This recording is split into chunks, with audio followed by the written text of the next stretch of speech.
এমনিতেই বাঙালির শ্রেষ্ঠ শিল্প হচ্ছে চপ শিল্প। তার উপর এইরকম বৃষ্টির ঠান্ডা ঠান্ডা ওয়েদারে যদি নিজেদের একটু শিল্পটাকে কাজেই না লাগালাম তাহলে কি করলাম।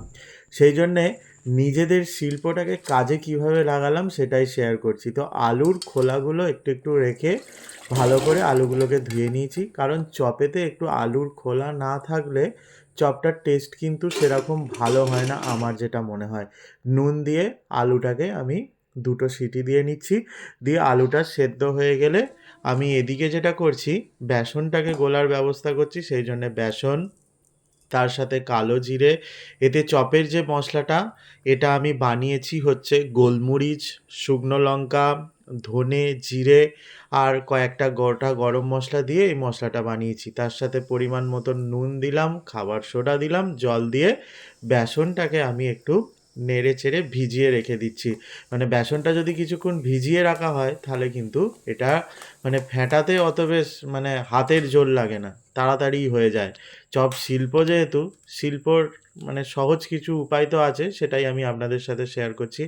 আলুটাকে ভালো করে মেখে নিয়ে এরপর এর মধ্যে কাঁচা সর্ষের তেল, নুন আর ওই চপের মশলাটা দিয়ে দিচ্ছি। এটা আপনারা বাড়িতে বানিয়ে রাখতে পারেন। এটা কিন্তু মানে এইরকম ঠান্ডার ওয়েদার হোক বা কোনো কিছু হোক, একটু আপনারা যদি কিছু চপ নাও বানান, আলু মাখা করে খেলেও কিন্তু খেতে ভালো লাগবে। তো আলু মাখাটা রেডি হয়ে গেল।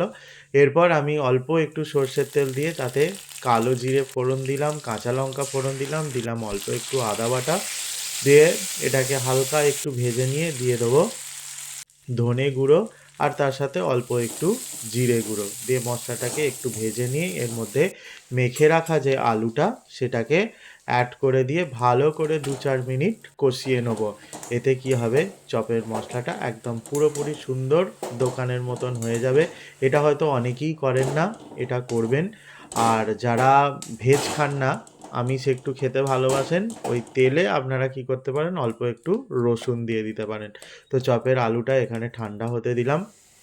চপের আলু ঠান্ডা হয়ে যাওয়ার পর এটাকে আর একবার মেখে নিয়ে ওই গোল গোল পাকিয়ে নিয়ে চপের যে সাইজ হয়, মানে আমরা সবাই বাঙালিরা আমরা চপ শিল্পী, সেই জন্য এটা নিয়ে আর মানে এটা কিভাবে বানাবেন এটা বলতে হবে না আমার যেটা মনে হয়। এরপর কড়াইয়ে সর্ষের তেল গরম করে জাস্ট ওই বেসনটাকে ভালো করে ফেটিয়ে নিয়ে বেসনের গোলায় আলুগুলোকে দিয়ে আর এরকম ঝপাঝপ সর্ষের তেলের মধ্যে ছেড়ে দিয়ে ঘপাঘপ করে উল্টে পাল্টে ভালো করে ভেজে নিলেই আপনাদের চপ শিল্পের যে চপ সেটা কিন্তু রেডি হয়ে যাবে।